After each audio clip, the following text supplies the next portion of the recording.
harsh shadows across the table of literary rejects. Anna ran her fingers along the spine of her novel, remembering the day she had first held the advance copy in her hands. She had been so certain that this would be the book to cement her reputation as a serious novelist, to prove that her first success hadn't been a fluke. Now, watching a customer pick it up, glance at the back cover, and set it down again with disinterest, she felt that dream slipping away. Her agent Beth, who had accompanied her to the store, shifted her weight from one foot to the other, clearly uncomfortable as Anna confronted the truth. Beth had suggested they skip this particular bookstore, but Anna had insisted. "I just wanted to see it on the shelves," she had said, "in the wild." Now she almost wished she had listened to Beth's advice. "The bargain table?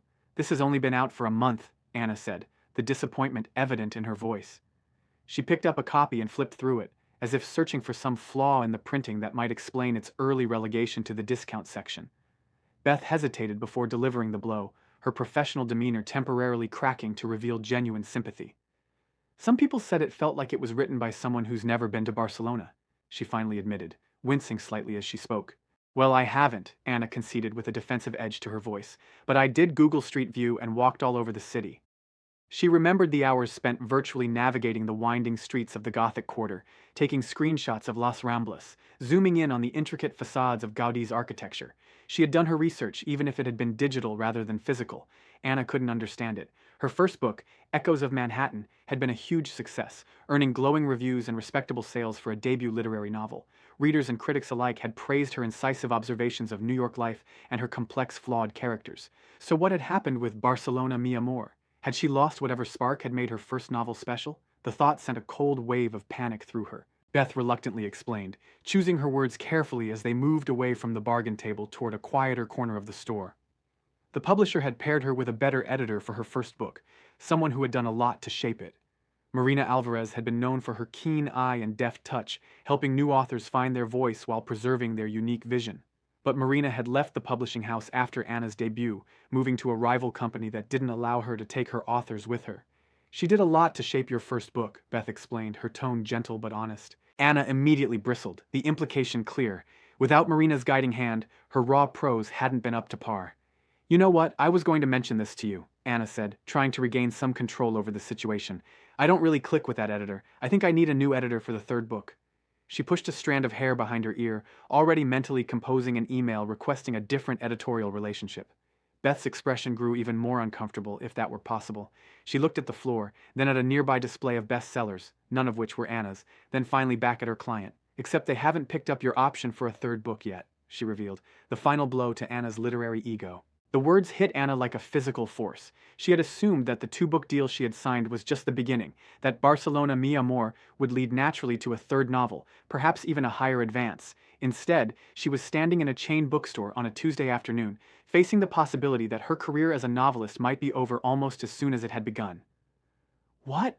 she managed to say, her voice barely above a whisper. The bustling bookstore seemed to fade around her as the implications of Beth's words sank in. No third book, no chance to redeem herself, no opportunity to prove that she was more than a one-book wonder who had been propped up by a talented editor. The conversation was interrupted by Beth's phone buzzing with a text message. She glanced at it and her expression shifted from grim to cautiously optimistic. "Actually," she said, straightening her posture, "this is good news." "What?" Anna asked, not daring to hope after the series of disappointments she'd just weathered. "As it turns out, there is one place your book is a smash hit," Beth revealed, a small smile forming on her lips. "Where?" Anna demanded, her heart beginning to race. Beth's smile widened. "It's flying off the shelves in Barcelona." The irony wasn't lost on Anna. The very city she had never visited was embracing her novel, while American readers found it inauthentic. It made no sense, and yet it offered a glimmer of hope in what had been an otherwise crushing day. Back at her apartment that evening, Anna poured herself a generous glass of wine as Beth explained the situation over speakerphone. Despite the book's poor reception in America, Barcelona Mi Amor had become an unexpected phenomenon in Spain, particularly in Barcelona itself. Not only that, but the owner of a prominent bookstore there, a man named Nico Oliveira, had invited Anna to come for St. Jordi's Day, a celebration of books and roses. The publisher, who owned the Spanish rights, was willing to cover her expenses, seeing an opportunity for positive publicity. "Your reading is going to be the centerpiece of the bookstore's St. George's Day," Beth explained, the excitement evident in her voice despite the spotty connection. "St. George's Day?" Anna repeated, confused. She had done extensive research on Barcelona, its architecture, its history, its cuisine, but had somehow missed this significant cultural celebration. Beth sighed audibly over the phone. You wrote a novel set in Barcelona, and you don't know one of their most cherished holidays? Anna quickly opened her laptop, searching for information. St. George's, she began, then trailed off as the search results loaded. I thought you meant St. George's Day, she said weakly, realizing there was a difference. According to her hasty research, Sant Jordi, as the locals called it for short, was celebrated in Barcelona with great enthusiasm. The city would be transformed into a blooming spectacle of romance and literature, with streets lined with vibrant stalls brimming with roses and books, as couples, families, and friends exchange these gifts in a beautiful blend of tradition and love. I totally should have used this in the book, Anna muttered to herself, imagining how she could have incorporated the colorful celebration into her narrative. But despite the embarrassing gap in her research, Anna felt a spark of excitement. This was an opportunity, a chance to salvage her reputation, to connect with readers who actually appreciated her work, and perhaps to gather material for future writing. She began mentally planning what to pack, wondering what Barcelona would really be like compared to the city she had imagined and described in her novel. 3 weeks later, Anna stepped off the plane at Barcelona El Prat Airport, the Mediterranean sun greeting her with unexpected warmth for April. The flight had been long, and she was tired, but there was an undeniable thrill in finally setting foot in the city she had written about so extensively. As she waited for her luggage, she observed the other travelers, tourists excitedly planning their itineraries, locals returning home with weary familiarity, business people striding purposefully toward the exits. Everyone seemed to know exactly where they were going, while Anna felt adrift in a sea of Catalan announcements and unfamiliar surroundings. Her publisher had arranged for someone named Erica, an American expatriate who had lived in the city for 10 years, to be her guide during her stay. Anna scanned the arrival area, looking for someone who might be waiting for her. She spotted a blonde woman holding a small sign with Anna Kelly written on it in elegant handwriting. As Anna approached, the woman looked up and smiled warmly. Anna, hi, I'm friends with Nico Oliveira from the bookstore, and he asked me to come here. I'm Erica, she introduced herself, extending a hand. How do you spell that? Anna asked, shaking her hand. With the C, Erica replied with a hint of amusement. When they reached the hotel, Anna was immediately charmed by its old-world elegance, the ornate facade, the wrought iron balconies, the lobby with its polished marble floors and antique furnishings. It was precisely the kind of place she had imagined her protagonist staying in Barcelona Mi Amor, and the coincidence, or perhaps the publisher's careful planning, wasn't lost on her. As they entered her room, Anna was momentarily overwhelmed by the reality of being in Barcelona. The window overlooked a busy street lined with plane trees, and in the distance she could see the distinctive spires of Sagrada Familia rising above the city skyline. It was surreal to be standing in the very city she had spent so many hours researching and imagining. He asked me to come here to talk to you, Erica was saying, bringing Anna's attention back to the present. Answer any questions you have about the city, and just help in any way I can. You seem like a really good friend, Anna observed, noting the way Erica spoke about Nico with obvious affection. Oh yeah, we are, Erica confirmed with a smile that didn't quite reach her eyes. Anna began unpacking, trying to organize her thoughts. So what can I do? She asked Erica, assuming she had a specific agenda or schedule in mind. Erica looked momentarily confused. I would love like a fruit plate maybe, or a sparkling water, Anna suggested, thinking that Erica was offering to get her something from room service.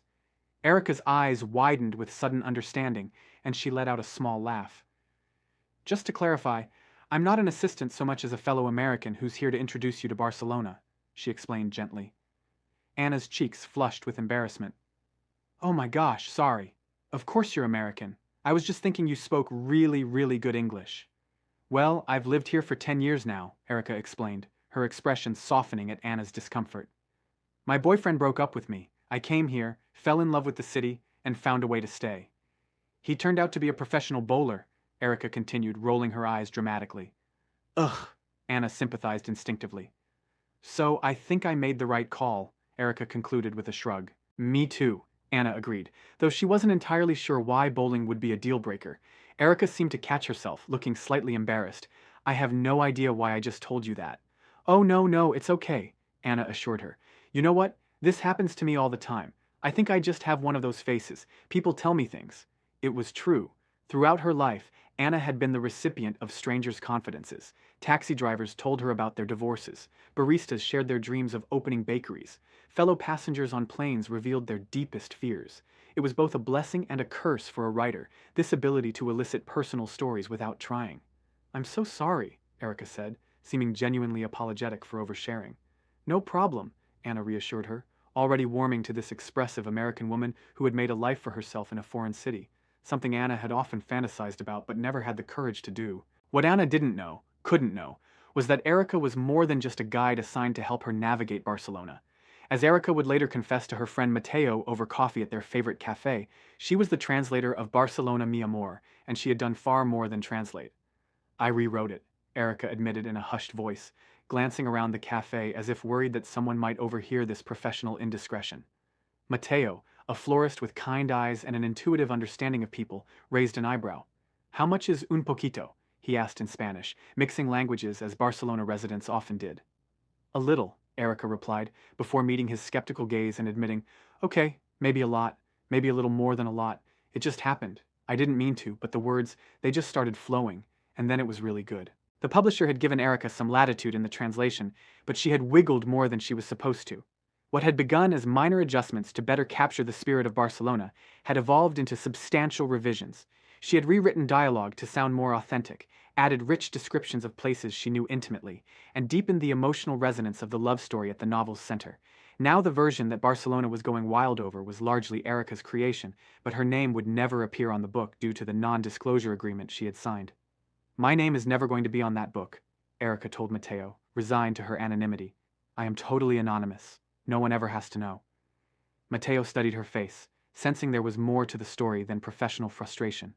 "Wait, but that means that Nico's literary crush is actually on you," he observed, a knowing smile playing at the corners of his mouth. Erica quickly dismissed the implication. "It's fantastic," she said sarcastically. "You should tell him about this so you can finally have what you always wanted." "My name is never going to be on that book," Erica reiterated firmly. "I mean, the other thing you wanted," Mateo clarified, his eyes full of meaning. Erica's expression faltered, revealing a vulnerability she usually kept hidden. "Nico and I are just friends," she insisted, though the slight tremor in her voice suggested otherwise. "That was clear 2 years ago, clear last year, and clear 5 minutes ago when he gave me a book not on St. Jordi's Day." In Barcelona, a book given on St. Jordi's Day was often a romantic gesture, and Nico's choice to give her a book outside of this tradition had felt like a clear message about the nature of their relationship. Mateo sighed, unconvinced but unwilling to push further. "Well, can you at least tell him that you wrote the words that he's so in love with?" Erica shook her head emphatically. "No, I can't. When the publishers figured out what I did, they said they loved it. And then they reminded me that I signed a non-disclosure agreement. So I am not supposed to tell a soul that I had anything to do with this." The situation was far more complicated than Anna could have imagined as she and Erica left the hotel later that day, heading to Nico's bookstore. El Laberinto de los Libros, the Labyrinth of Books, was located in the heart of the Gothic Quarter, its storefront nestled between a cafe and a small boutique selling handcrafted jewelry. The windows were filled with artfully arranged displays of books in multiple languages, and a chalkboard outside announced upcoming readings and events, with Anna Kelly, Barcelona Mi Amor, Sant Jordi featured prominently. As they entered, the rich scent of paper, ink, and wood enveloped them. The store was larger than it appeared from outside, with rooms leading into other rooms, creating the labyrinthine feel suggested by its name. Bookshelves reached from floor to ceiling, and rolling ladders provided access to the highest shelves. Small reading nooks were tucked into corners, some occupied by customers lost in their chosen books. Nico Oliveira emerged from behind a counter, his face lighting up at the sight of them. He was in his late 30s, with dark hair that curled slightly at the temples and expressive eyes behind stylish glasses. He moved with the ease of someone completely at home in his surroundings, navigating the narrow aisles with practiced grace. "Oh, excuse me," he said, his accent lilting but his English clear. When he saw Anna, recognition dawned in his eyes. "Anna Kelly," he said, her name sounding musical in his pronunciation. Anna felt a flutter of nervousness. This was the man who had championed her book, who had invited her to Barcelona, who had apparently been telling everyone about her writing. What if she disappointed him in person? What if he realized she wasn't the sophisticated worldly author he had imagined? But Nico was warm and welcoming, his enthusiasm for her book seemingly genuine. "Barcelona Mi Amor is the #1 book?" Anna asked, still not quite believing that her novel could be so popular anywhere. "We can barely keep it in stock," Nico confirmed, his eyes bright with excitement. He gestured around the store where several copies of her book were prominently displayed on a table labeled Staff Picks. The Spanish edition had a slightly different cover from the American version. Softer colors, an image of a sunset over the city skyline rather than the couple embracing that had been chosen for the US market. "Have you read it?" Anna asked, suddenly nervous. It was one thing to be told her book was popular, it was another to face a critical reader directly. "Should I read it?" Nico asked with a smile, then immediately answered his own question. "Rubia," he said, turning to Erica, "this is simply the best book I've ever read." Anna noted the nickname, Rubia, which she assumed referred to Erica's blonde hair, and the easy familiarity between them. There was a history there, though she couldn't quite discern its nature. "And I haven't even told you the best part," Nico continued, returning his attention to Anna. "I've invited the author to come to Barcelona for Sant Jordi." He paused, seeming to realize the redundancy of his statement. "Well, that's you, of course, but you're here now." He explained that he wanted her to sign books in his store and do a reading for Sant Jordi's Day, which would be the centerpiece of the bookstore's celebration. "Your reading is going to be the centerpiece of the bookstore's St. George's Day," he said, his excitement palpable. Anna felt simultaneously flattered and fraudulent. How could her book, which American critics had dismissed as inauthentic, have resonated so deeply with actual Barcelona residents? She remembered Beth's words about the influence of her first editor and wondered if the translation process had somehow improved the novel. Maybe something had been gained rather than lost in translation.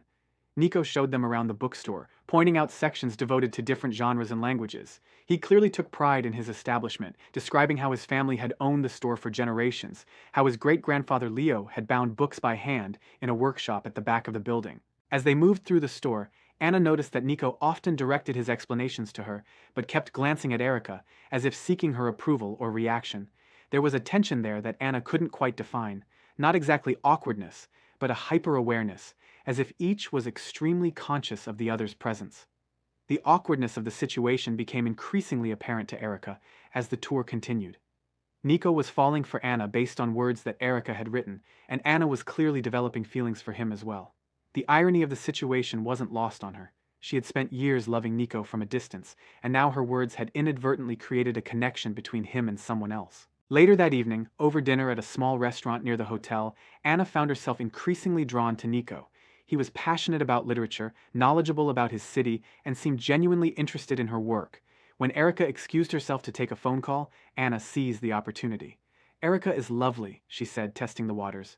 "Yes, she is," Nico agreed, his expression softening. "She's been in Barcelona for 10 years, but she sees the city with fresh eyes every day. It's a rare quality." "Are you two?" Anna let the question hang, not wanting to be too direct. Nico shook his head, a flicker of something. Regret? Uncertainty? Crossing his face. "No, we are good friends. Very good friends." Anna nodded, feeling a mixture of relief and curiosity. There seemed to be more to the story, but she didn't press. Instead, she steered the conversation back to Sant Jordi's Day, and what would be expected of her at the reading. Later that night, alone in her hotel room, Anna stood on the balcony, looking out over the city lights. Barcelona was even more beautiful than she had imagined, its architecture a stunning blend of ancient and modern, its streets alive with energy even at this late hour. She thought about Nico, about the unexpected success of her book here, about the strange coincidence that had brought her to this moment. Her phone buzzed with a text from Beth. "How's Barcelona? Is it everything you imagined when you wrote the book?"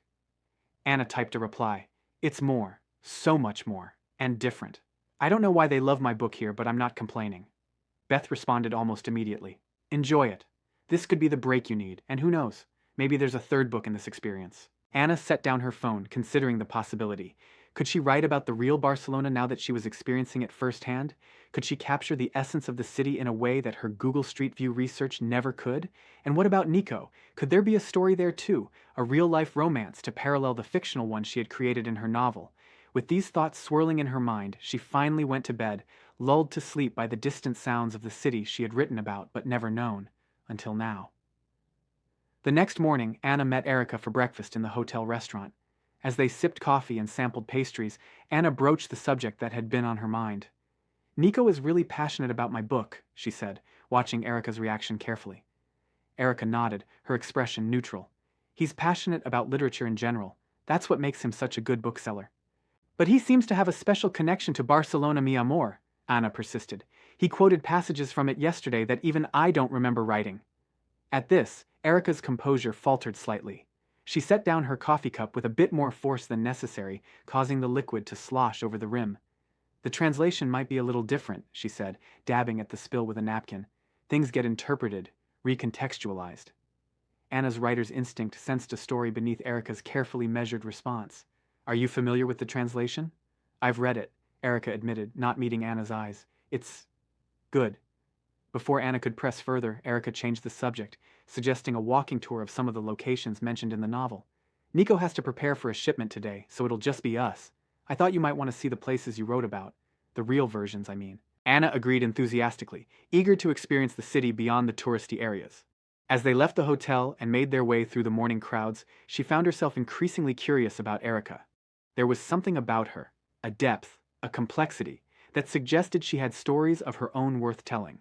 What Anna didn't realize was that she was about to uncover a story more surprising than any she could have imagined, one that would challenge her understanding of her own novel and force her to confront difficult questions about authorship, authenticity, and the nature of creativity itself. As they walked through the Gothic Quarter, Erica pointed out architectural details and shared historical anecdotes.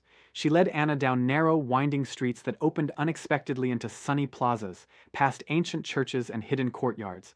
Anna tried to reconcile these real places with the Barcelona she had imagined and described in her novel, finding both satisfying similarities and startling differences. This is where Jorge first sees Sylvia in your book, Erica said, as they entered a small plaza with a fountain at its center. The scene where she's sketching the facade of Santa Maria del Pi. Anna nodded, though she had imagined the scene in a different setting. In her mind, the plaza had been larger, the church more imposing, the real place was more intimate, more charming in its modest scale. It's beautiful, she said truthfully. Different from how I pictured it, but beautiful. Erica smiled, seeming to understand exactly what Anna meant.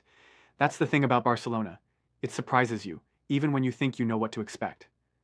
As they continued their tour, Anna found herself increasingly drawn into conversation with Erica. There was something about her guide that made talking easy, a genuine interest, an absence of judgment, an invitation to share. Before she knew it, Anna was telling Erica about her struggles with her second novel, her fear that she might never write anything as good as her debut, her uncertainty about her future as an author. I really started to feel like I was connecting with people here, you know, Anna admitted as they sat at a small cafe, resting their feet after hours of walking. Like my career was really taking a turn, but what if it's just a fluke? What if no one wants to read what I write outside of Barcelona? Am I even a writer? Erica listened attentively, her expression thoughtful. You already published a book before this one, right? It's more than 99% of people can say, including me. Something in her tone caught Anna's attention, a wistfulness perhaps, or a hidden aspiration. Do you write? She asked. Erica hesitated, then shrugged. I translate. It's not the same thing. But you work with words, shape narratives in a new language, Anna pointed out. That takes creativity, understanding. I mean, I really thought that would have happened by now, Erica admitted, not quite answering the question directly. And love and marriage and having a family? She stopped abruptly, looking surprised at her own candor. I've never said that out loud before. Now I know why, because it's really depressing. Let's just forget it. Anna reached across the table and squeezed Erica's hand impulsively. I'm right there with you, she confessed. I really thought at this point I'd be living like a Nancy Myers character in the Hamptons with my beautiful desk overlooking the ocean. Erica laughed, grateful for the understanding. Pretty romanticized vision of life, she noted, though not unkindly. Well, what's wrong with that? Anna asked, defensive but smiling. Right now, real life stinks. Romance is all I have left. Their moment of connection was interrupted by a text from Nico, inviting them to meet him at the bookstore. As they walked, Anna found herself increasingly curious about the relationship between Erica and Nico. There was clearly history there, and Anna's writer's instinct sensed an untold story. At the bookstore, Nico greeted them warmly, his eyes lingering on Anna in a way that made her heart flutter unexpectedly. He had prepared a small reception with local wines and cheeses, and had invited several regular customers who were eager to meet the author of Barcelona Mi Amor. As Anna signed books and chatted with readers, she was struck by how specifically they referenced details from her novel, details she didn't remember writing. One elderly gentleman praised her description of a particular courtyard hidden in the Gothic Quarter. A young woman thanked her for capturing the precise quality of light on the Mediterranean at sunset. A middle-aged couple commended her understanding of Catalan traditions. I don't remember writing about dolphins, Anna remarked quietly to Erica after a reader had mentioned a passage about dolphins in the Barcelona aquarium. Oh, don't worry about it. It's one of those things that just gets lost in translation, Erica replied nervously, her eyes darting around as if looking for an escape. Later, when Nico mentioned the symbolism of Sylvia serving Jorge jamon iberico, somehow knowing it would be his last meal, Anna was again confused. I don't remember writing about ham in the book either, she said to Erica when Nico was out of earshot. Erica's discomfort was palpable. I know, she admitted, then immediately looked as if she regretted the words. How? Anna asked, suddenly suspicious. What? Erica stalled, her cheeks flushing. What did you say you do for a living? Anna pressed. I'm a literary translator, Erica replied, her voice small.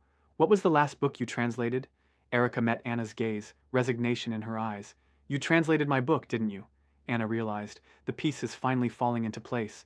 Yeah, I did, Erica admitted, looking as if she wanted the floor to open up and swallow her. Ah, I knew it, Anna exclaimed, not angry but exhilarated by the revelation. 'Cause I don't remember writing about dolphins or stained glass windows or St. Jordan's Day. It's St. Geordie's Day, Erica corrected automatically. Would you stop it? Who cares? Anna was building up steam now, the implications dawning on her. Just tell me what else you changed. As the conversation continued in increasingly hushed but intense tones, Erica reluctantly admitted to the extent of her translation. What had begun as minor adjustments had evolved into substantial revisions. She had rewritten dialogue, added descriptions, deepened characters' motivations, and even introduced new elements to the story. Are you even allowed to do that? Anna asked, dumbfounded. Oh yeah, Erica assured her, though her expression suggested otherwise. The publisher gives translators room for interpretation.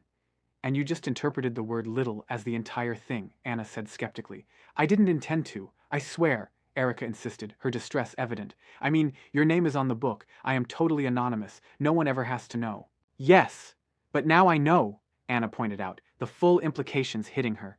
And I'm the one that's going to go around signing this book that I didn't really write. I don't think I can stay here. The revelation sent Anna reeling. She abruptly left the bookstore, needing space to process what she had learned. As she walked aimlessly through the unfamiliar streets, her mind raced with conflicting emotions.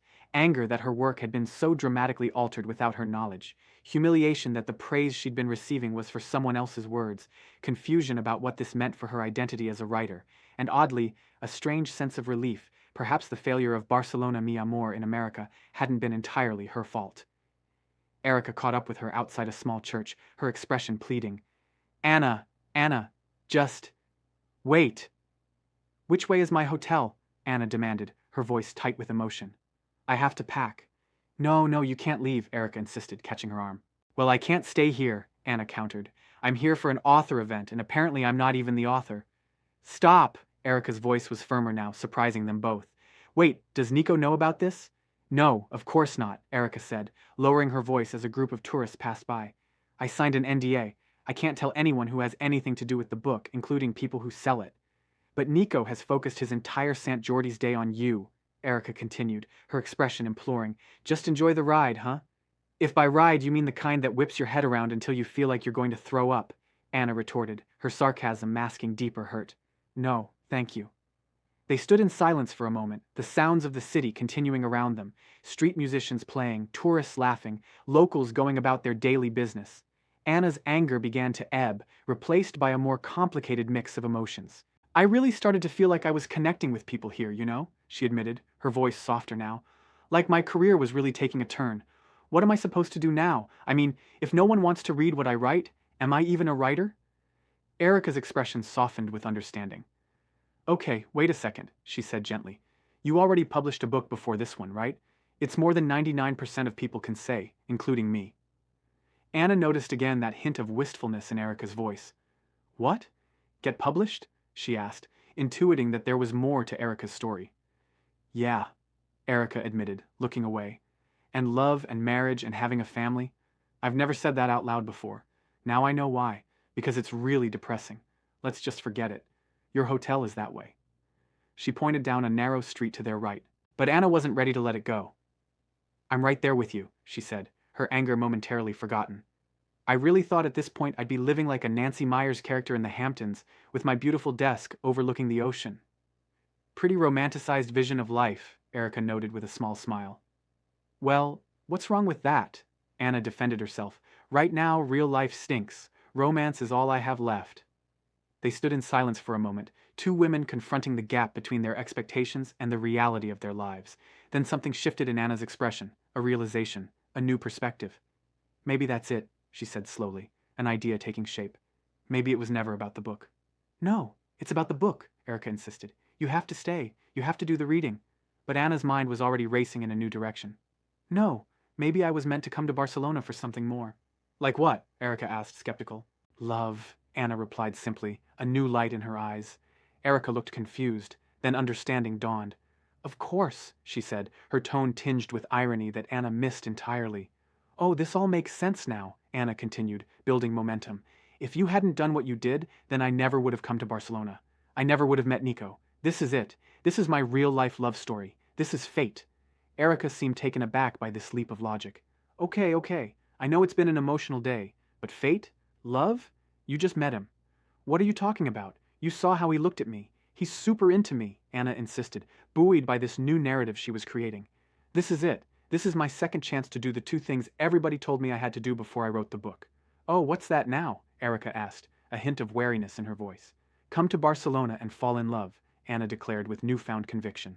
Before Erica could respond, Nico appeared, having followed them from the bookstore. There you are, he said, looking concerned. Please come. I want to ask you something. Yes, Anna agreed immediately, her earlier distress apparently forgotten. Here, hold this, Nico said to Erica, handing her a small package before turning his attention to Anna. Ari, are you coming along? He asked, using a nickname that suggested deeper familiarity. Oh, I don't want to be a third wheel, Erica declined, her discomfort evident. How do you say it in Spain? Anna asked, oblivious to the undercurrents. Candle holder, Erica translated automatically. I would never see you like that, Nico assured her. Come on. Reluctantly, Erica agreed, and the three of them headed back toward the bookstore. As they walked, Anna observed the easy rapport between Nico and Erica, the inside jokes, the shared references, the natural rhythm of their conversation. Despite her newfound conviction about fate and romance, she couldn't help wondering if there was more to their relationship than simple friendship. Back at the bookstore, Nico led them to a room at the back, a workshop filled with old printing equipment and bookbinding tools. This is where my great-grandfather Leo would bind books 100 years ago, he explained, his pride in his family's heritage evident. Does all the equipment still work? Anna asked, running her fingers along the surface of an antique press. Of course, Nico assured her. It's part of Spanish literary history. As Nico explained the bookbinding process, Anna found herself drawn into his passion for books as physical objects, not just the stories they contained, but the craft of their creation. There was something deeply romantic about it, this dedication to a traditional art in an increasingly digital world. I was thinking, Nico began, his expression suddenly serious, what better way to mark the occasion than to have an original short story written, printed, and bound right here, and sold only on Sant Jordi? It's a wonderful idea, Nico, Erica said sincerely. Who would you want to write El Cuento? Anna asked, using the Spanish word for short story that she had just learned. I was hoping, Nico paused, creating a moment of suspense. You would, Anna. What? Anna was surprised, though perhaps she shouldn't have been. You could write El Cuento, Nico explained. Your writing was as much a love letter to Spain as anyone I've read. Wow, Anna said, genuinely moved despite her newfound knowledge about the true authorship of much of her novel. It's basically the best compliment you can give to a writer, Erica added, her expression unreadable. Anna hesitated, aware of the irony of the situation. The writing that Nico admired wasn't entirely hers, yet here he was, asking her to create something new. It was both an opportunity and a challenge, a chance to prove that she could write something worthy of his admiration, something authentically hers. Will you do it? Nico asked, his expression hopeful. Yes, I will, Anna decided, a mixture of determination and anxiety in her voice. I will write a short story. Thank you, Nico said, clearly delighted. This means so much to me and the bookstore. It isn't easy to stay ahead in business these days, but between your cuento and the book signing, this store will be the center of Spanish literature once again. Whoa, Anna said, feeling the weight of his expectations. It's a big deal, Erica confirmed, a note of concern in her voice. As they left the bookstore later that evening, Anna was filled with a mixture of excitement and dread. She had agreed to write an original short story in a matter of days, to be translated into Spanish, printed, and bound for Sant Jordi's Day. It was a daunting task under any circumstances, but particularly given the recent revelation about her novel. I'm really excited, she told Erica as they walked back to the hotel. This is like my second chance to prove myself. Just remember that writing short stories isn't easy, Erica cautioned. You have to fit a lot in a little space, and sometimes they don't turn out the way you want them to. Does it have to be in Spanish? Anna asked, another concern dawning on her. Yes, but I will find you a translator, don't worry, Nico assured her, having overheard the question as he caught up with them. Why can't it be you? Anna asked Erica directly. I didn't think you'd want it to be me after what happened last time, Erica replied honestly. Well, I thought you were here to help me with all things Barcelona, Anna pointed out. I meant more like restaurant recommendations, Erica clarified, looking uncomfortable. There's something I do really need help with, Anna continued, undeterred. I like Nico, like a lot. I need your help finding the words that I mean to say, but, like, better. You mean like a Spanish Cyrano? Erica asked, referring to the character who wrote romantic lines for another to deliver. Cyrano? Remind me. Ides of March? Rome? Anna asked, confusing literary references. That's Caesar, Erica corrected patiently. Oh, Cyrano. Wrote the words that made the person fall in love, Anna remembered. Peter Dinklage movie. Steve Martin, Erica corrected again. Roxanne. Yes, Anna confirmed. Will you think about it? Erica hesitated, clearly uncomfortable with the request. I don't think it's a good idea. Please think about it, Anna persisted, her expression pleading. Later that night, Erica recounted the conversation to Matteo at his apartment, her frustration evident. And you said no, right? Matteo asked, anticipating her response. I said I would think about it, Erica admitted reluctantly. Doesn't the publisher know that you and Anna have met? Matteo asked, concerned about the professional implications. No, Erica confirmed. What happens if they find out you told Anna you translated the book?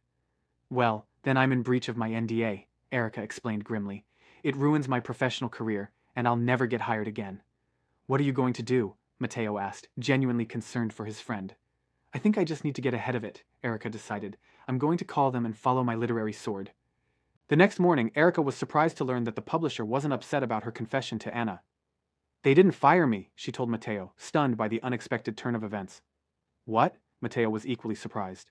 I know. They said they liked the publicity the book's been getting, Erica explained, and since I told Anna and she didn't threaten to sue, they're happy to let it go. That's wonderful, Matteo said, genuinely relieved. You're free. Well, as long as I do another project for them, Erica qualified. Which one? Matteo asked, though he seemed to already suspect the answer. Her short story, Erica confirmed, resigned to her continued role as the invisible contributor to Anna's work. How do they even know about that? Matteo wondered. Nico called them and asked for permission, Erica explained, so they said yes, but they want me to mold it and translate it and stay anonymous again. That's ridiculous, Matteo said, indignant on her behalf. You have done enough to help. You deserve your name on that cover. It's okay, Erica assured him, though her expression suggested otherwise. I'm happy to help. And besides, Anna didn't deserve to get blindsided the way that she did.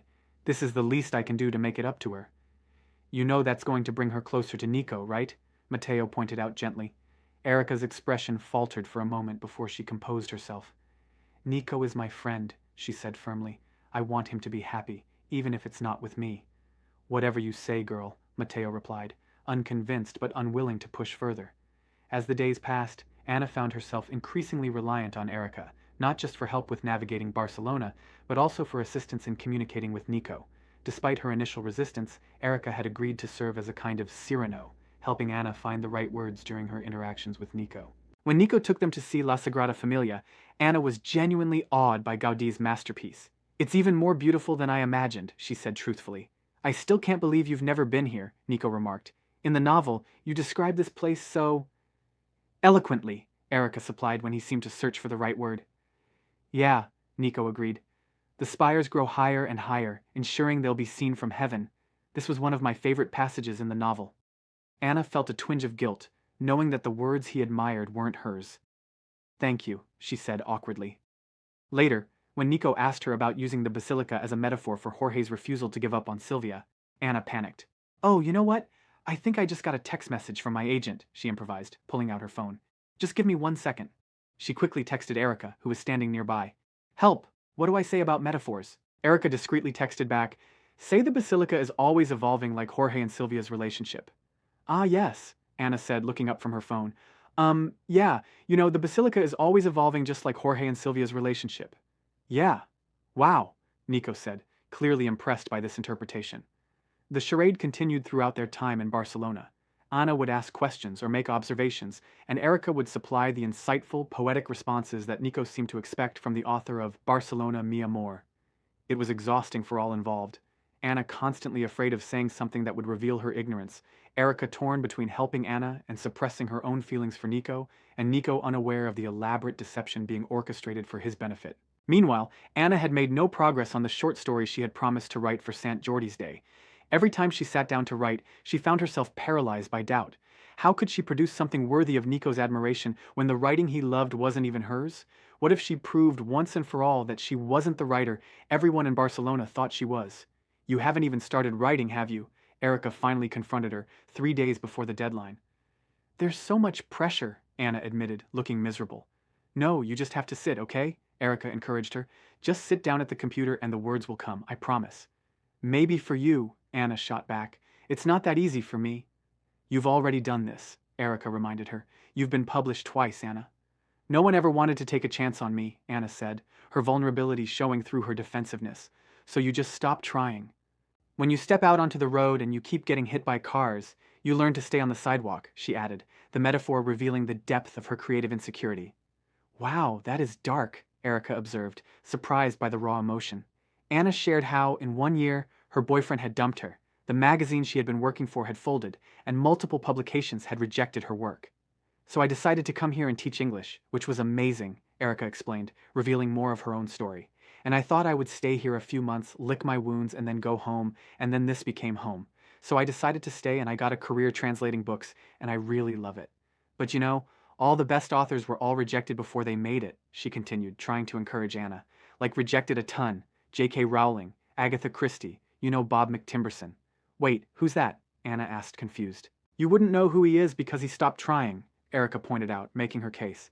So, are you working on anything right now? Well, I am working on a short story, Erica admitted hesitantly, and I don't know if I like the direction it's going. I don't even know if I should be trying, honestly. And sometimes I wonder if I'm just making myself believe that I'm happy, because I don't want to stick my neck out. Stop making me confide things, she added, embarrassed by her candor. This is not something I'm trying to do.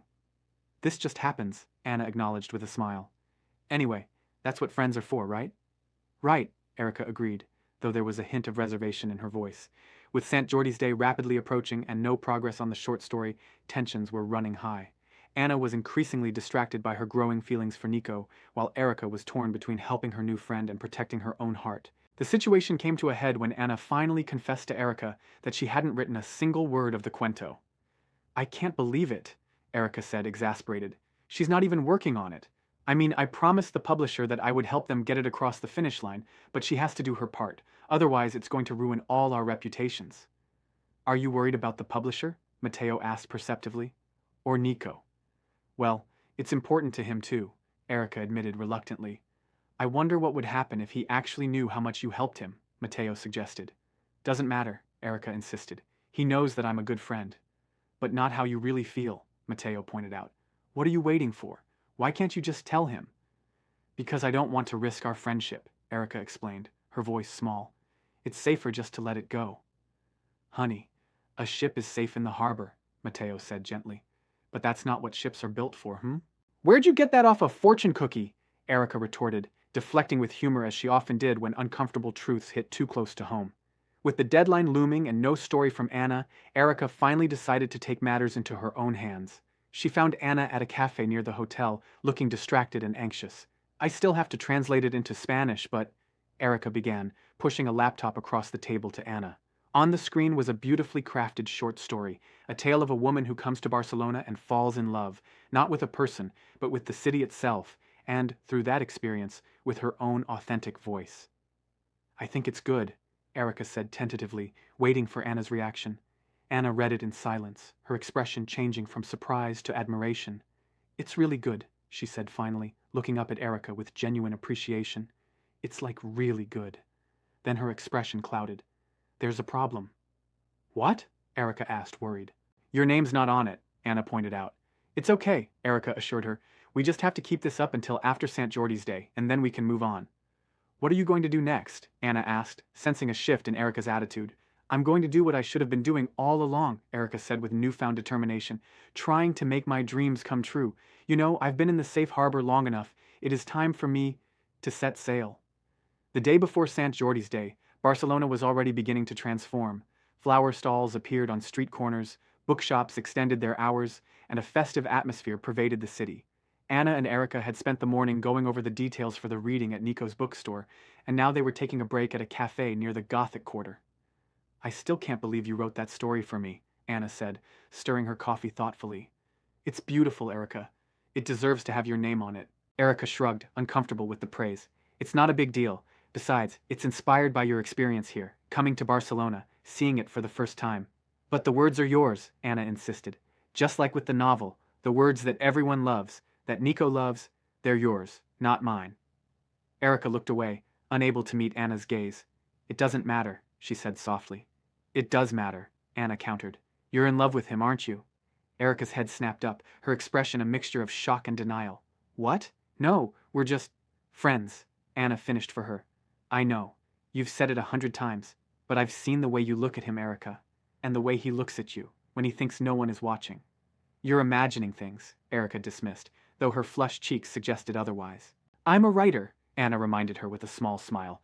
Observation is part of the job, and what I've observed is two people who care deeply about each other but are too afraid to admit it. Erica was silent for a long moment, her internal struggle evident in her expression. Even if that were true, she finally said, it doesn't change anything. Nico is clearly interested in you. In the author of words he loves, Anna corrected gently, which isn't me. It's you, Erica. It's always been you. Before Erica could respond, her phone buzzed with a text from Nico, asking if they could meet at the bookstore to go over final arrangements for St. Geordie's Day. As they gathered their things to leave, Anna placed a hand on Erica's arm. Tomorrow, at the reading, she said, her expression resolute. I'm going to tell the truth. Anna, no, Erica protested, alarm in her voice. You can't. The publisher will survive, Anna interrupted, and so will you. In fact, I think you might finally start living. With that cryptic statement, she led the way out of the cafe, leaving Erica to follow, her mind racing with anxiety and a small, forbidden spark of hope. St. Geordie's Day dawned clear and beautiful, the sky a perfect Mediterranean blue. Barcelona had transformed overnight into a celebration of literature and love. The streets were lined with stalls selling books and roses, couples strolled hand in hand, and a festive atmosphere permeated every corner of the city. At El Laberinto de los Libros, Nico had been up since dawn, arranging displays, setting up chairs for Anna's reading, and nervously checking and rechecking every detail. The bookstore looked magical. Roses adorned every surface, special editions were prominently displayed, and a small stage had been set up in the main room, with Anna's novel and her soon-to-be-revealed cuento taking center stage. Matteo arrived early, bringing a special arrangement of roses for the occasion. Feliz San Jordi, he greeted Nico, handing him one of the roses. Feliz San Jordi, Nico replied, touched by the gesture. But isn't this supposed to be for a woman you care about? Matteo shrugged, a mischievous glint in his eye. It's not just about romance, it's about friends, family, anyone that brings joy into our lives, like you do to mine. As they finished the preparations, customers began to arrive, eager to participate in the celebration and attend the reading by the American author whose book had captured the heart of Barcelona. A line formed outside the store, stretching down the block and around the corner. Wow, what a turnout, Matteo observed, peeking through the window. Yeah, but they are getting very impatient, Nico replied, checking his watch with growing anxiety. Well, where's Anna? Matteo asked, noting her absence. I was hoping she was with you, Nico admitted, concern evident in his voice. She isn't here? Matteo was surprised. Anna had seemed so excited about the reading the previous day. No, and she's not answering my calls, Nico explained, running a hand through his hair in frustration. I'm afraid something is wrong. Okay, well, I'll go check her hotel, Erica offered, having just arrived at the store. Yeah, Nico agreed, relief in his voice. Don't worry, I'll find her. Thank you, Nico said, squeezing her hand gratefully. As Erica left to find Anna, Nico busied himself with greeting customers and explaining the delay. The crowd was understanding, excited by the festive atmosphere and the prospect of meeting the author of Barcelona, Mi Amor. Meanwhile, Erica hurried through the streets of Barcelona, dodging festive crowds and vendors selling roses. When she reached Anna's hotel, she was directed to a nearby cafe where Anna had been seen earlier. She found her sitting alone at an outdoor table, nursing a café con leche and watching the St. Geordie's Day celebrations with a wistful expression. Anna, what are you doing here? Erica demanded, slightly out of breath from her hurried search. Everyone's waiting for you at the bookstore. I know, Anna admitted, not meeting Erica's eyes. Erica, I can't do it. she continued, her voice small but determined. I can't go. What? Erica was stunned. After all their preparation, all the anticipation, Anna was backing out now? Why not? Anna looked up, her expression a mixture of guilt and resolve. They want me to read Mi Amor out loud in English. Well, that's wonderful, Erica said, not understanding the problem. Anna shook her head vehemently. Doesn't feel wonderful. It feels wrong. She met Erica's gaze directly now. I can't do that to you. Erica sat down across from Anna, touched by her concern but also frustrated by the timing. Oh, don't worry about me. I was supposed to translate your words and I didn't do that, Anna continued, her voice thick with emotion. So if something good for you can come from this, I'm happy for you. I promise I am. And once we get through this book reading, I'm going to move on. I'm going to put myself out there the way that you have. But what am I supposed to do? The publisher is never going to pick up my option. Erica considered her words carefully before responding. I've read your food reviews, she revealed. They're great, she continued with genuine admiration. They're lush and joyful and descriptive and funny. Anna looked surprised. Do you really mean that? Yes, Erica assured her. The best part about them is that they are authentically you. And that is what you're supposed to be writing. That's who you're meant to be.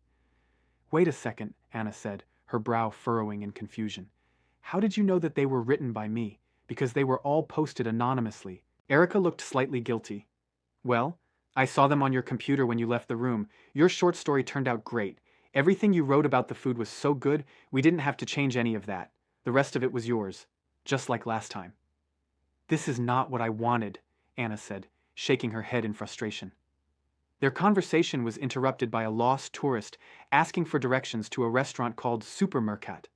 Anna's eyes widened in recognition. Isn't that you? The tourist asked, pulling out her phone to show a food blog post with Anna's photo. Yes, and no, Anna replied cryptically. It's complicated. Can I take a selfie with you? The tourist asked eagerly. Yes, of course, Anna agreed, somewhat bewildered by the encounter. After the tourist left, Anna turned to Erica with a new light in her eyes. That was a sign. You understand me? That's why you should be proud of what you write. It's your voice, and people obviously respond to it. You should embrace it. Well, I could ask you the same thing, Erica countered. I offered to put your name on the short story. You said no. Why? Because it wasn't part of the deal, Erica explained evasively. What deal? Anna pressed. With who? Erica tried to change the subject, noting that they needed to hurry, but Anna was persistent. What deal? With who? Finally, Erica admitted the truth. With the publisher. It was more than that. They asked me to do what I did before. They wanted to pair something strong with the retranslation, and they wanted to make sure that the voice sounded like you, Anna finished for her, understanding dawning. Because it was. I mean, not really, Erica hedged. It's both of us. You did the food. Would you stop with the food? Anna interrupted, exasperated. You know, it's about so much more than that. The truth hung between them, raw and uncomfortable. You know what the worst part is? Anna continued, her voice quiet but intense. I didn't realize that the only reason you were helping me was because of some deal. I thought you were helping me because we're friends. I am, Erica insisted. I want to help you and Nico. I care about you both. Care? Anna's voice took on a new edge. You care about Nico? That's right, Erica confirmed, not seeing the trap. Anna's expression shifted to one of revelation. I think it's more than that. I think you're in love with him. Erica's silence was all the confirmation Anna needed. I can't believe I didn't see this sooner, she continued, the pieces falling into place. Why didn't I? Oh, I know. It's because I'm falling for all this stupid love stuff. Sorry. Viva Sant Jordi. Anna. Erica tried to interject, but Anna was on a roll. Anna, just stop, Erica finally managed, her voice firm. Nico and I are just friends. Honey, if you really believe that, you're lying to yourself, Anna said, her tone softening with sympathy. I'm telling you, it's way past time for that, okay? We both moved on. So you're admitting you have feelings for him? Anna asked, surprised by this apparent confirmation. Of course I do, Erica admitted, the words tumbling out after years of suppression. How could I not? He's the most incredible man I've ever met. Is that what you want to hear? No, Anna said quietly, her expression thoughtful. But you know what? At least it is the truth, Erica added, her voice breaking slightly. They sat in silence for a moment, the sounds of Sant Jordi's Day celebrations continuing around them. Laughter, music, the rustle of book pages being turned, the murmur of lovers exchanging roses and whispered promises. We need to go, Erica finally said, checking her watch. The reading is supposed to start in 20 minutes. Anna nodded, her expression resolute. You're right. It's time for the truth. Back at the bookstore, the crowd had grown even larger, spilling onto the sidewalk outside. Nico was doing his best to entertain them, sharing stories about the history of St. George's Day and the tradition of exchanging books and roses. When Anna and Erica finally arrived, there was an audible sigh of relief from Nico. There you are, he said, hurrying over to greet them. I was worried. Did Erica find you? He asked Anna, not noticing the tension between the two women. She did. But, Anna began, but Nico was already leading her toward the small stage, eager to begin the long-awaited reading. The crowd applauded enthusiastically as Anna took her place at the podium, copies of Barcelona Mi Amor and the newly printed cuento arranged beside her. Erica stood at the back of the room, her expression a mixture of anxiety and resignation. Welcome to El Laberinto de los Libros 115th St. Jordi celebration, Nico began, his voice warm with pride. We are so lucky to have a reading this year from an author that helped us all fall in love with Barcelona again. Ladies and gentlemen, please welcome Anna Kelly. The applause was deafening as Anna stepped forward. Thank you, she said, her voice steady despite her internal turmoil. She opened a copy of Barcelona Mi Amor to a marked page and began to read. And as the sun dipped behind the skyline, casting a golden glow over the city, I realized it wasn't Barcelona that had changed. It was me. The streets I once wandered in search of belonging were the same, but now they pulsed with a rhythm I could finally hear. I'd found home in the cobblestones, in the salt of the sea breeze, in the echo of church bells, and most of all, in the silence of my own heart. Barcelona had offered me its stories, but it was my own that I fell in love with. And for the first time, I wasn't afraid to listen. The room was silent, captivated by the beauty of the words and the emotion in Anna's voice. When she finished reading, there was a moment of reverent silence before the applause began. That's miraculous, Nico said, his eyes shining with admiration. Yes, you are, Erica murmured from the back of the room, though only Anna heard her. I didn't mean me, Erica clarified when Anna caught her eye. Anna took a deep breath, her decision made. Nico, she began, her voice carrying through the now quiet room. It's time for me to stop being the writer I wish I was and become the writer I am. Nico looked confused. I don't understand. You will, Anna assured him. I have to say something. The room grew hushed with anticipation. The words that I just read to you, Anna continued, her voice clear and resolute. They weren't written by me. A murmur of confusion rippled through the crowd. The real author is Erica Olsen, Anna revealed, turning to where Erica stood frozen at the back of the room. Gasps and whispers filled the bookstore as all eyes turned to Erica, who looked as if she might bolt for the door at any moment. Erica, please come up here, Anna encouraged, extending a hand toward her. Reluctantly, Erica made her way to the front, her cheeks flushed with embarrassment and her eyes wide with panic. As she reached Anna's side, Nico stepped forward, his expression a mixture of confusion and dawning realization. Anna! Anna, please! Anna, wait! He called as Anna began to move away from the podium, giving Erica her place. I don't understand. Anna turned back, her expression gentle but firm. The version that you read, the words that you fell for, they weren't mine. They were hers. Nico's gaze shifted to Erica, who stood frozen beside the podium, unable to meet his eyes. The implications of this revelation seemed to wash over him in waves. The book he had loved, the writing that had moved him so deeply, had come not from the American author he had invited to Barcelona, but from the woman who had been by his side for years. Except for the part about the food, that was me, Anna added, breaking the tension with unintentional humor. But that's not important, right? I mean, it's important to me, but just not right now. The point is, Erica, I can't believe this, Nico interrupted, his voice low and stunned. All those conversations we had about the book, the things I said, I feel so stupid. You were just following your heart, Anna assured him gently. She handed him a small book, the cuento they had prepared for St. Jordi's Day, but with one significant change. The cover now bore two names, Anna Kelly and Erica Olsen. Erica wrote this story about everything that happened, Anna explained. Read it. Where are you going? Nico asked as Anna began to move toward the exit. I'm going to bring her back, Anna replied, nodding toward Erica, who had slipped away during the confrontation. As Anna left the bookstore in search of Erica, Nico stood holding the cuento, the crowd around him buzzing with excitement over the unexpected drama. He opened the book and began to read, his expression changing from confusion to understanding, to something deeper and more complex as he absorbed the story Erica had written. A story about words unspoken, about the courage to claim your own voice, about the risks and rewards of stepping out of the shadows and into the light of authenticity. Anna found Erica sitting on a bench in a small plaza near the bookstore, her head in her hands. She looked up as Anna approached, her expression a mixture of anger and resignation. You know, I wish you hadn't told everyone about my work on your book, she said as Anna sat beside her. What good did it do? I'm sorry, Anna apologized sincerely. I couldn't keep up the lie, and in terms of what good it did, it helped me figure out who I really am. You know, what I was really meant to do. And why shouldn't the whole world know who you are? Just not that way, you know, Erica replied, still upset. Nico's going to be really upset, and if I could just find a way to help him understand. I think if he knew the whole story, he would understand everything, Anna suggested gently. The whole story? Erica asked, wary. And I would have to tell him, Anna began. That you're in love with him, Erica finished for her, resignation in her voice. Anna shook her head, a small smile playing at her lips. I'm sorry if I broke your theory about love and fate. Oh yeah, I mean, believe me, I'm rethinking everything, Erica admitted with a rueful laugh. But you know, the thing about fate, Anna continued thoughtfully, is I don't think it was actually ever about Nico and me. I think the fate thing was about you and me becoming friends. Erica looked up, surprise and tentative hope in her eyes. And changing each other's lives, Anna added softly. Before Erica could respond, Nico appeared in the plaza, the cuento clutched in his hand. His expression was unreadable as he approached them. Hola, he said simply, looking directly at Erica. Hey, she replied, her voice barely above a whisper. Anna took this as her cue to leave. You know what? I already signed this, she said, gesturing to the book in Nico's hand before slipping away, leaving them alone to face the truth that had been hidden for so long. What is going on? Nico asked once Anna had gone, his voice gentle despite his evident confusion.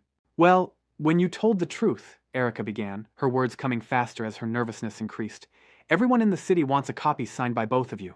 Really? Yeah, here you are. Have you checked your socials? No, the story is everywhere. Look how many new followers you have. Is Nico okay? Anna asked, returning briefly with concern. Yeah, where is he? Erica asked, confused by Anna's return. Oh, he's in the cafe, Anna explained, nodding toward a nearby establishment. You need to go to him, Erica. And say what? Erica asked, panic evident in her voice. I mean, it's a long story. That's why I gave him the shorter version, Anna replied with a knowing smile, handing Erica a rose, the traditional St. Jordi's gift from a woman to a man she cares about. It's El Dia de St. Jordi, you two, she added, her eyes twinkling with mischief and affection. Don't mess it up this time. With that, she left again, this time for good, leaving Erica to face her fears and perhaps her future. Hesitantly, Erica made her way to the cafe where Nico sat reading the cuento. He looked up as she approached, his expression softening. So, I guess you read it, she said, gesturing to the book. I did, he confirmed, closing it carefully. It's wonderful. Well, I'm really sorry, Nico, Erica began, the words she had held back for so long finally spilling out. I should have told you everything. I should have told you about the book. I should have told you what I did. I should have told you how I felt.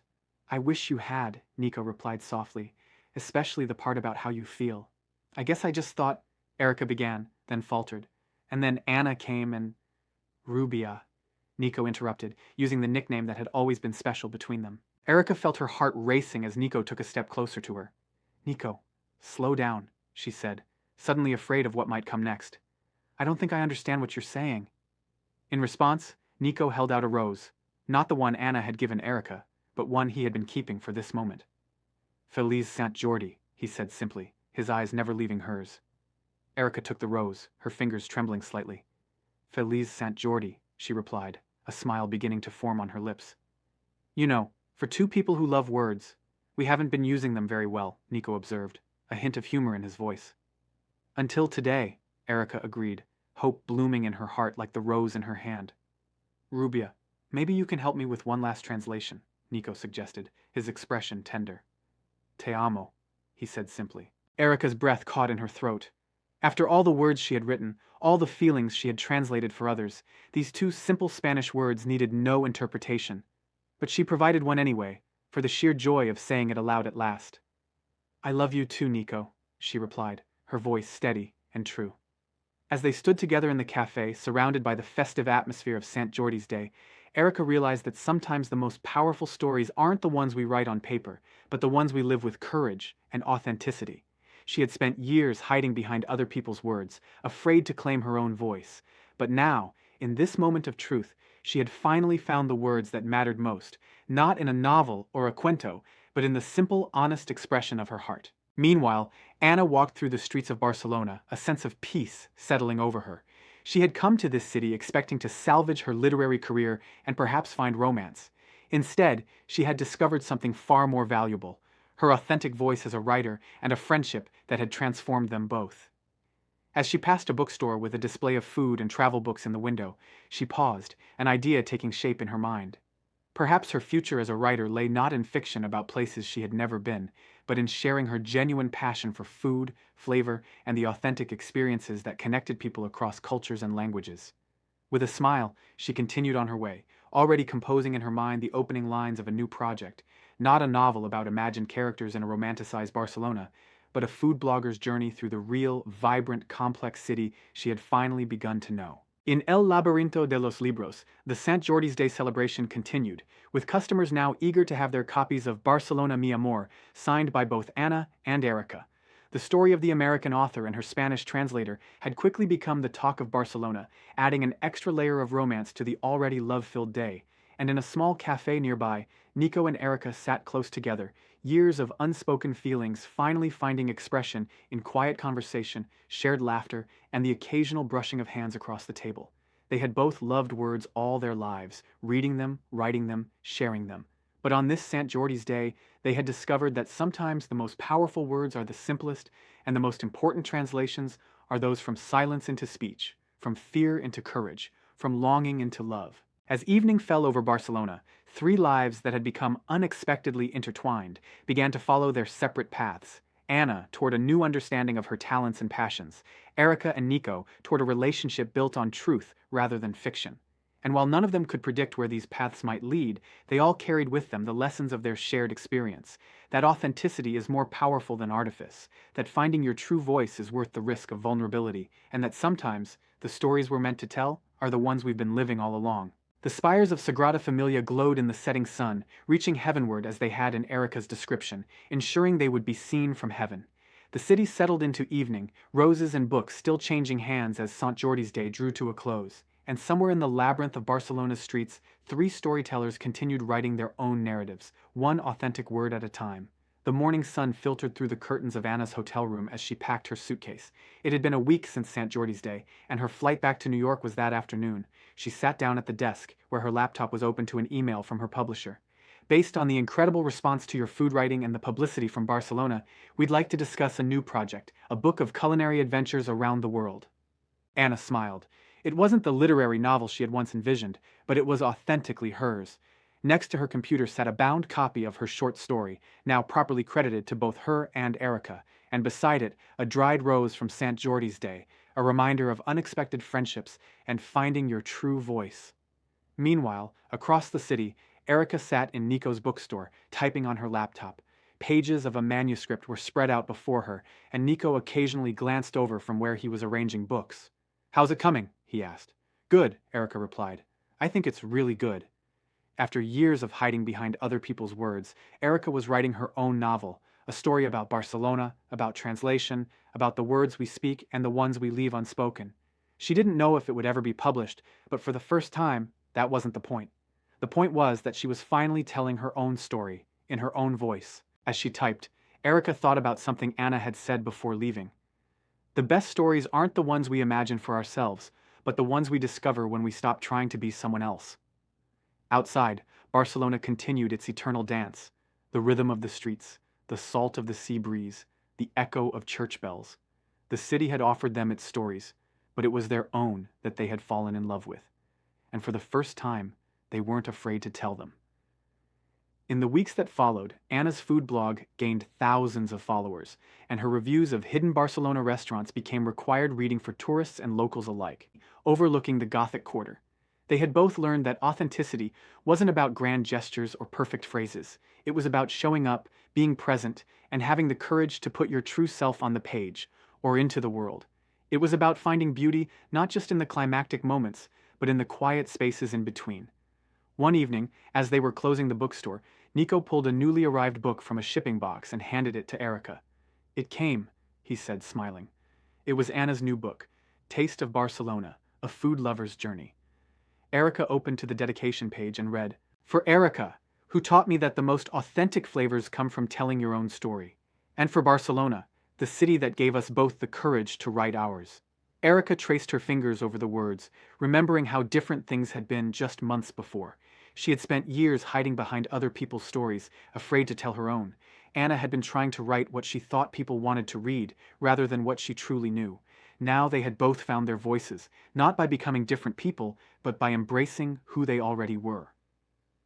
Outside the bookstore window, twilight settled over Barcelona. The spires of Sagrada Familia reached toward the darkening sky, still under construction after more than a century. A reminder that some stories take time to complete, that beauty emerges gradually, and that the most meaningful works are often those left unfinished, with room to grow. Erica closed the book and placed it on the special display Nico had created for local authors. Her name wasn't on the cover, but her influence was woven through its pages, just as Anna's passion for food had found its way into Erica's evolving manuscript. They had changed each other's stories, and in doing so, had finally begun to write their own. As night fell over Barcelona, the city became a labyrinth of stories waiting to be told, some in grand, sweeping narratives, others in quiet moments between friends, lovers, strangers, some written on pages, others etched in memory, all of them authentic, all of them true in their own way. And in a small bookstore named El Laberinto de los Libros, the Labyrinth of Books, two people who had once struggled to find the right words finally understood that the most important stories aren't about what we say, but who we become in the saying of it. The store bell chimed as the last customer of the day departed, carrying with them a book that might change their life, or simply pass a pleasant afternoon. Either way, it was another story set in motion, another narrative unfolding in the endless tapestry of Barcelona. "Ready to go home?" Nico asked, turning the sign on the door to closed. Erica looked around the bookstore, at the shelves of stories, at the man she loved, at the city beyond the windows, and smiled. "I am home," she said, finding, as always, exactly the right words. Back in New York, Anna stepped into her apartment, dropping her keys on the counter. After weeks in Barcelona, everything looked different somehow. Smaller, perhaps, but also full of potential she hadn't noticed before. Her editor had called while she was still at the airport, excited about early reactions to her food blog and eager to discuss the new book. "We're thinking a series," she had said. "Barcelona first, then maybe Paris, Tokyo, who knows? Your voice is connecting with readers in a way your fiction never did." Anna might have been offended by this assessment once, but now she understood. Her fiction had been an attempt to be someone she wasn't, a literary novelist crafting profound meditations on love and loss. Her food writing was simply her, sharing her genuine enthusiasm for flavors, places, and experiences. She opened her laptop and began typing, not an elaborate description of star-crossed lovers, but a simple, heartfelt account of a tiny cafe in Barcelona, where the owner had told her stories about his grandmother's recipes while she sampled the best tortilla española of her life. As she wrote, she could almost taste the creamy potatoes, feel the warm Mediterranean breeze through the cafe windows, hear the animated conversations in rapid Catalan and Spanish around her. This was writing that came naturally, that flowed from experience rather than imagination. It wasn't the writing she had aspired to, but it was the writing she was meant to do. Her phone buzzed with a message from Erica. "Just saw a woman reading your blog at the cafe. She's planning her entire Barcelona trip around your recommendations. You're changing how people experience this city." Anna smiled, thinking of how differently things had turned out from what she'd planned. She had gone to Barcelona hoping to salvage her literary career and perhaps find romance. Instead, she'd discovered her authentic voice as a writer and formed a friendship that had transformed them both. She typed back, "Tell her to try the vermouth at that place on Carrer de Blai. Life-changing." Then she added, "How's the novel coming?" 3 dots appeared as Erica composed her reply. "Slowly, but it's real. For the first time, it feels like my story to tell." Anna set down her phone and looked out her window at the New York skyline. It wasn't Barcelona, with its modernist architecture and ancient winding streets, but it was beautiful in its own way, and somewhere in this city were stories only she could tell, experiences only she could describe, flavors only she could capture in words. She had spent so long trying to write about a Barcelona she'd never visited that she'd missed the New York right outside her door. Now, with new eyes, she was ready to see it, really see it, and share what she found. She opened a new document and typed a title, "Taste of New York, A Food Lover's Journey Home." Then she began to write, her fingers flying across the keyboard, finding words that were uniquely, authentically hers. 6 months later, Erica stood nervously in Nico's bookstore, surrounded by friends and local literary figures. Her manuscript, now completed and accepted by a publisher, would be released the following spring. Tonight was a small celebration, a preview reading for those who had supported her journey. "I never thought I'd be standing here like this," she admitted to the gathered crowd. For years, I helped other writers tell their stories. I put my words in other people's books. I never had the courage to claim them as my own. She glanced at Nico, who nodded encouragingly from where he stood at the back of the room. But I've learned that the stories that matter most are the ones that terrify us to tell, because they're the ones that are truly ours. She opened her manuscript and began to read, not hiding behind someone else's narrative, but sharing her own. The story of a translator who had lost herself in other people's words, who had loved a city and a man from a distance, afraid to step into the light. It wasn't Anna's story, or Nico's, or even Barcelona's, though all of them appeared in its pages. It was hers. As she read, she saw recognition in the eyes of her listeners, not because they had lived her exact experience, but because they understood what it meant to find your voice, to step out of the shadows, to finally tell the truth. When she finished, there was a moment of silence, then enthusiastic applause. People lined up to speak with her, to tell her how her words had resonated with them, how they couldn't wait to read the full novel. Later, as they closed up the bookstore, Nico handed her an envelope. "What's this?" she asked. "Open it," he replied, smiling. Inside was a plane ticket to New York, dated for the following month. "Anna's launch party for her New York book," he explained. "She invited us both. I thought we could make a trip of it, see the city through her eyes the way she saw Barcelona through yours." Erica smiled, thinking of how their stories had intertwined, how they continued to shape each other's narratives, even from across an ocean.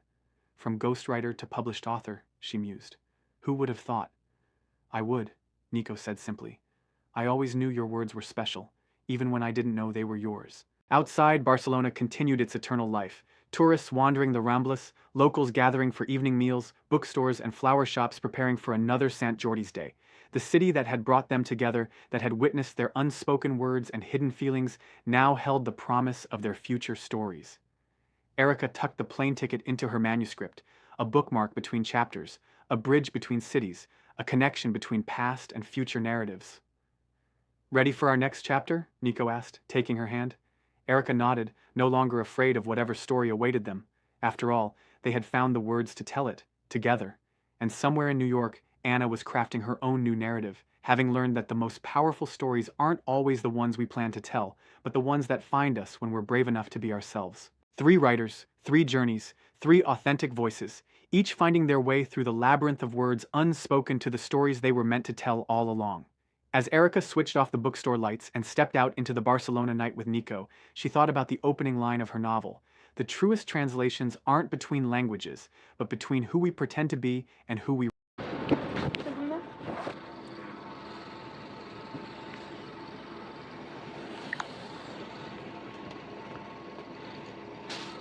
কোন সময় আসিস?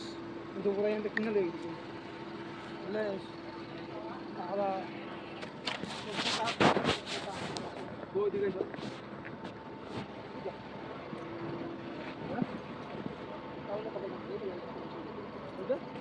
আরও যা কোনো মনে হচ্ছে আমি electric না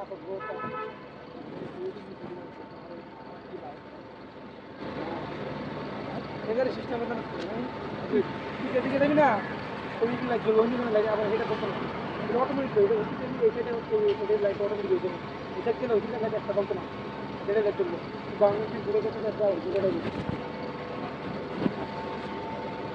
হ্যাঁ আমার ভিডিও আপনি করে দিন যদি ভিতরে ঢোকো অক্সিজেনের আপনি একটা এক্সচেঞ্জ করবো অক্সিজেন দ্বারা একটু অক্সিজেন এই হাওয়ায় কোনো এমনি লক হয়ে দাঁড়িয়ে দিলে আমাদের ভিতরে অক্সিজেন চলো বাইরে অক্সিজেন দেবে না যে সরকারি অ্যাক্সিডেন্ট হলে দামি লাগে গেলে কিন্তু বড় বড় মুখটা আমি মিডিয়াটা রিজেক্ট করি এটা ধরে ওটা ঠিক আছে মিডিয়াটা করো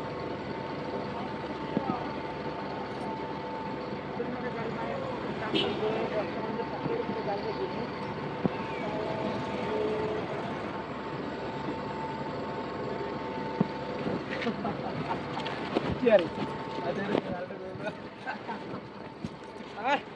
क्या करो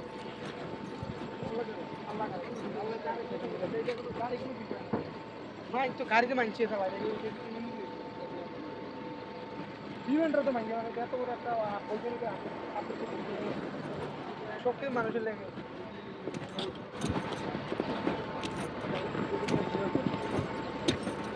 যদি মানছে শক্তি মানুষের এই জীবনটা উপরে বলে মানুষের আমরা ফোন লিখে দিতে পারে নাকি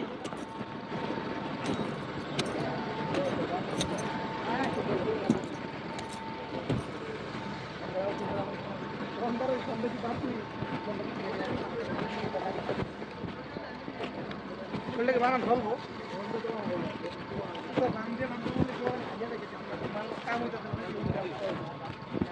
একটা কান দিকটা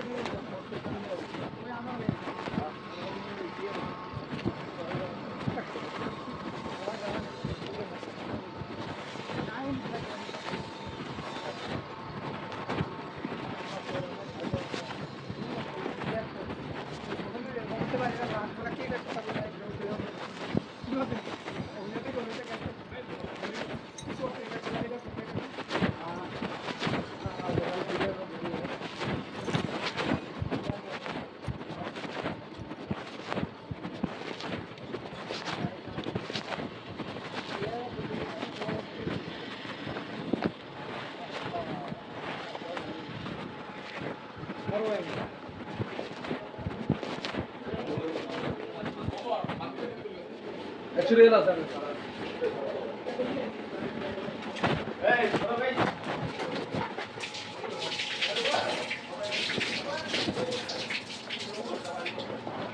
मुझे लाभ है कि कारी में क्या है कुंडा मुझे लाभ है काला है कि क्या है कुंडा कारी शुरू करें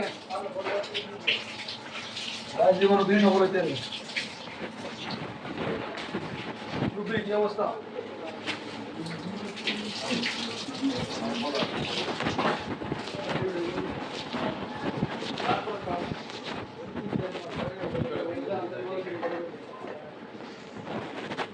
এটা করে দিন না দাঁড়াও বিশটা उनको मालिक ना है तो नहीं বিশটা তো কইলাম হ্যাঁ আরে ভাই তোরা আমি একটা কথা কই মানে তোমাদের দুজনের খাতা কিনলি তুই যখন স্কুলে পড়ছ আইয়া তাহলে খাতা কিনে বাজার থেকে খাতা কিনে নিয়ে যাওয়ার খাতাটা মানে ওই যে এই খাতা আর কি 20 টাকা খাতা এটা না না দামি অরিজিনাল যেটা খাতা অরিজিনাল খাতা আমি দোনো বিশটার মধ্যে 70 টাকা করে খাতাটা ভিতরে একটা একটা পিসটা 2 পিসটা 1 টাকা বুঝি না ভালো খাতাটা হ্যাঁ ধরে তুই খাতা করতে দিয়ে কিনে ফোন করতে দিয়ে কিনে আচ্ছা করলাম এটা যদি কোনো সময় লিখতে স্কুলে লেখা এটা লেখা এই কথা এত কিছু পৃষ্ঠা এক সময় ঘোরা দেন এটা তো তোমার বলতে দিই ভাই একটু পরে এই বাদ গেল বাবা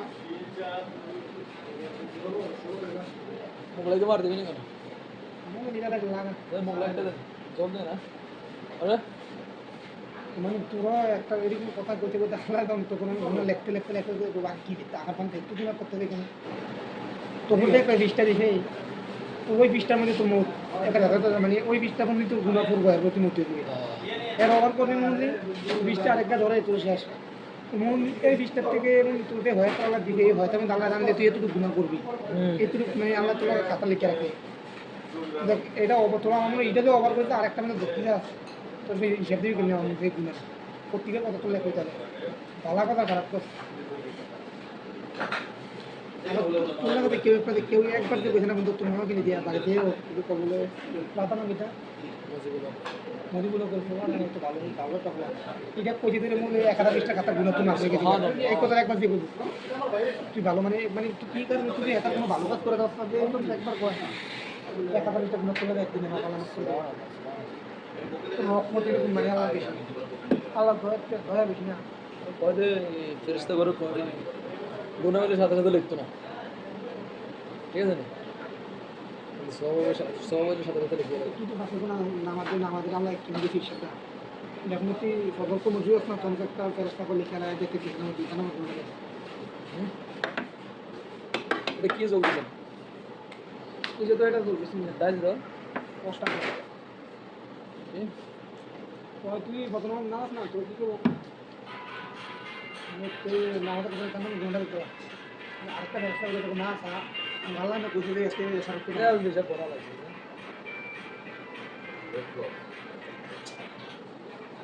সিগারেট হলো বিসমিল্লাহ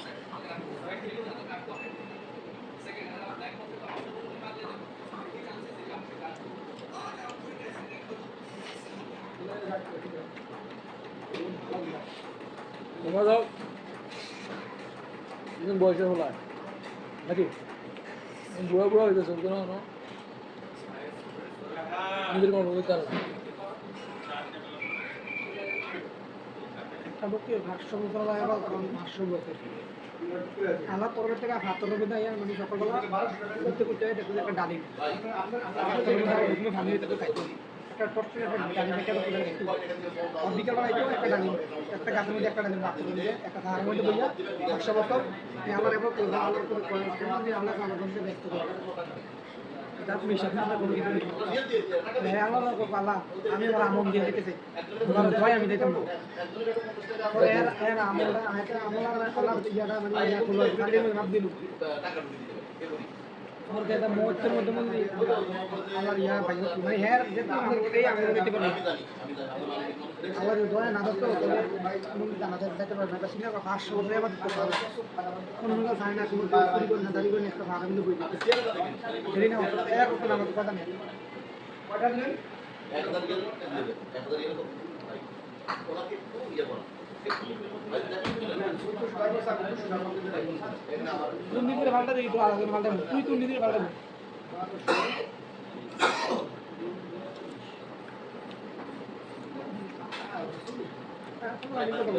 এই কিসে নীরব যে দেশে আকাম করছে আমার কাছে না ভালো আমার কাছে কলম কলা কলা আমার মারতে লাগে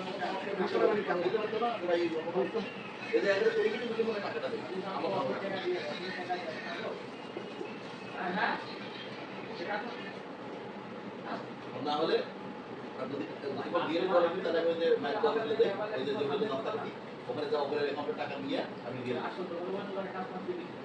তারপর মনে হয় যে 1000 দিয়ে দাও পয়সা সব করতে পারলো আমার কাছে ভাই আপনি দাঁড়ান আমি তো আপনি যদি আমার ফটো দিতে দেন তবে আমি বেতন দিয়ে দিই না ভাই আমার আমি দেশে কোনো বুঝবেন না আমার লোকের সাথে পরিচয় ওই কোনো কথা দেখতে ওটা কিন্তু একটা কথা দিলে কথা খারাপ কথা উত্তর তুমি তিনবার বলা কেউ না দেখো তো কোন আমি বুঝতে পারি তুমি দেবে তুমি কোন দিন তো লোক কথা বলছে আর আমার মনে হয় বয়সটা শুরু করা উত্তর দিবেন জানি ব্যস্ত থাকে কোন কারণে যদি বয়সটা শুরু করেন এখন যে ভাই সব দিক থেকে মনে আমি তো ভালো মানে তুই আমি তুই দিয়ে খারাপ না লেখাপড়া কথা আমরা লেখাপড়া করি ভালো হাই কোয়ালিটি উপরে জানি আমরা মোবাইল পেজ দিয়ে থাকি ওই আমি সাফাই ধরে আমরা কেউ করতে বলে আমরা লেখার মধ্যে নেই পড়া খারাপ তুই তো বলতে জীবনে তোর সঙ্গে রিভিউ তো যদি কোনো ইয়া বলে দিকে ডিম দিলে বুঝে দিতে পারবি হ্যাঁ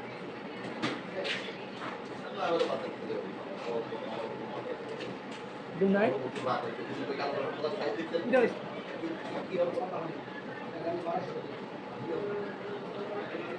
Hello.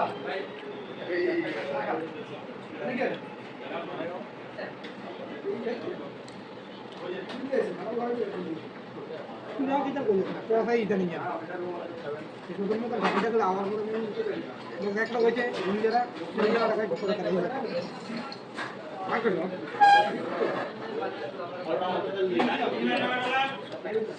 এত লোক তোর সামনে বসে আগে না আল্লাহ দেখতে মানে অটোমেটিক আরো একটু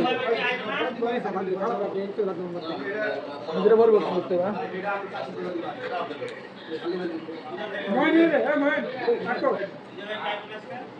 হ্যাঁ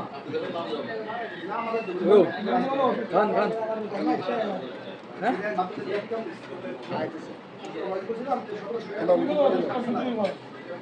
আচ্ছা রামা Hah? কি কাম দিলে Lihat. Aku mau lihat. Dai ya. আমি জানি তো Deksi. বসি যেন একবার নিচে নামিয়ে গেলাম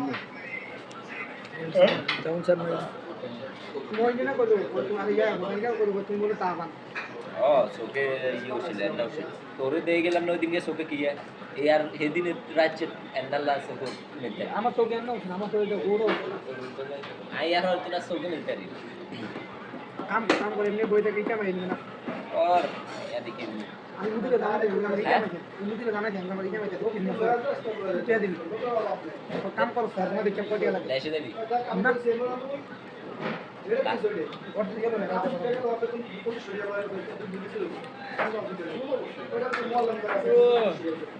তুমি যাবে বা যাইতে তো কবে যাবি? আগে দিন লাগে দিন যাবো কই ওই তুমি একটু সালাদ দিয়া আর তো রিয়েল বুট দেন তুই আগে পুরীকে চা খাম। কাপুরি দিয়ে নাইনজন কামে কামে ফাস্ট করে রুম ভিতরে হ্যাঁ নাইনজন কামে কামে রুম ফাস্ট করে ভিতরে বড় রুম বিল্ডিং এ হুম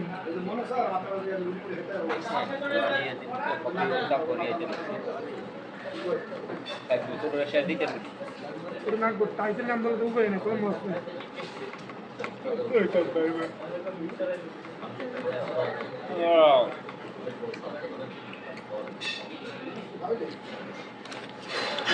এটা করে কাম দিয়ে দেব একটা পুরী। আর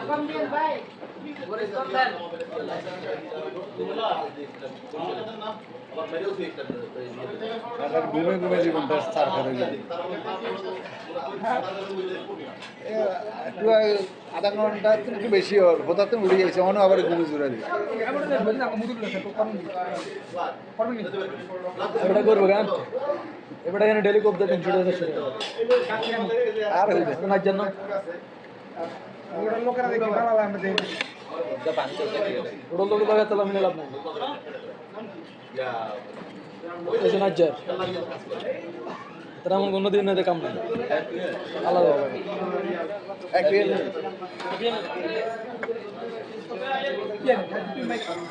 ঠিক আছে মোবাইল হ্যাঁ ঠিক আছে দিলাম রিপুরা ফাইট যে কাম অন্যান্য না যারা করে 200 হাতে এই কাম করে 800 যদি না মিক্সার করলে হইতো না।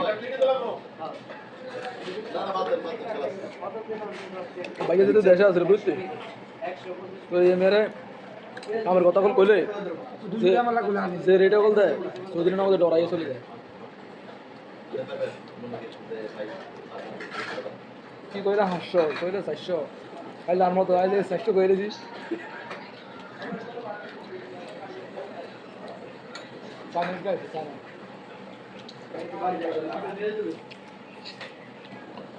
ডালিং তো মজা হয়েছে হ্যাঁ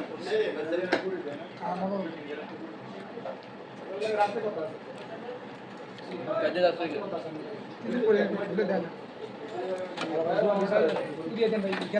মালিশা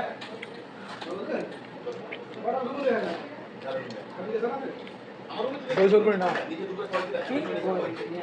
তুই জানা বলে এসো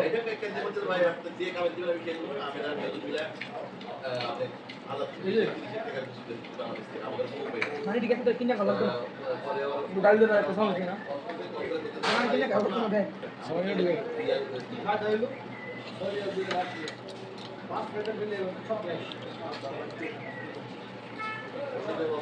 আমার বাদ পাকে দৌড়ে একটা কেনা ভালো না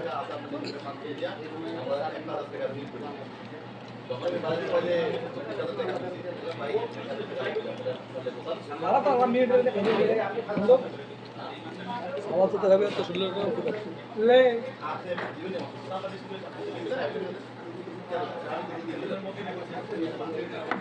আপনি ফোন করকে দিন হ্যাঁ এদিন এটা মজা হয়েছে ইয়া ইয়া মোটর আমি জানি গাড়িটা ভালো লাগে এটা কি এটা এটা শুধু এটা লগাতে আর কিছু লগাতে এটা হুইল গাড়িটা লোকে দিল কেন মনে মনে ফেলটা রক্ত নষ্ট হয়ে গেছে আমার এটাতে কাম হয় টেনশন না একদিন 170 কথা দিতে মনে নয় কাম কাজ করতে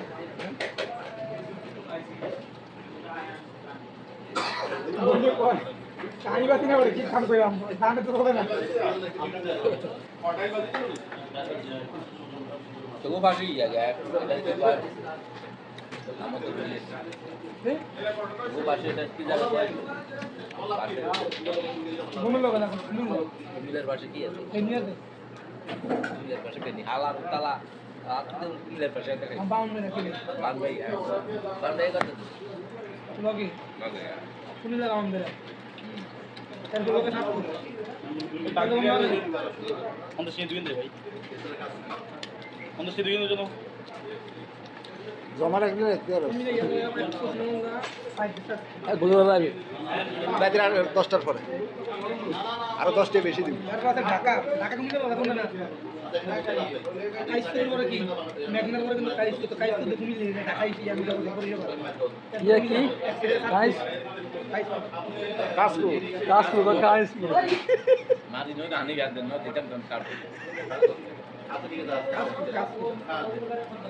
কাজপুর ব্রিজ তোকে এলাকার মধ্যে তোরাই নাম বইতে আছে একদম কাইসপুর সাতপুর আমাদের লোক ইয়া কাজপুর না কাজপুর ঢাকার এটা ঢাকা ডিস্ট্রিক্ট আবার বলো কাজপুর কাইসপুর আবার বলো রোজা ঢাকা এলাকার মধ্যে সাতপুর রোজা এলাকার মধ্যে ইয়া কাইসপুর নোয়াখালী বামনবাড়িয়া ফেনী তুমি গেলে লাগুন না ইন্ডিয়া ইন্ডিয়াও কোনো লাগুন না আমেরিকা আমেরিকা নাই জাপান কোন ডিস্ট্রিক্ট কান্ট্রি কোন ডিস্ট্রিক্ট জানলাম না কোনটা সাতক্ষীরা ভাইয়া বগুড়া বগুড়া রংপুরে বলে 70 থেকে এটা আমরা বলি অনেক দূরে টাঙ্গাইল বগুড়া দেখতে ঢাকাতেই যাইতে 10 ঘন্টা মতো লাগে 10 ঘন্টা 12 ঘন্টা লেগে যাবে আগে গেছিলাম রংপুর আর ঢাকা রংপুরে আর বেশি কোন জায়গার নাম হচ্ছে রংপুর রংপুর ওকে সাদিয়ে নো আঙ্গুরে দুধ একটা জায়গার নাম হলো রংপুর ঢাকা এই রে চাইস ইয়া লেখা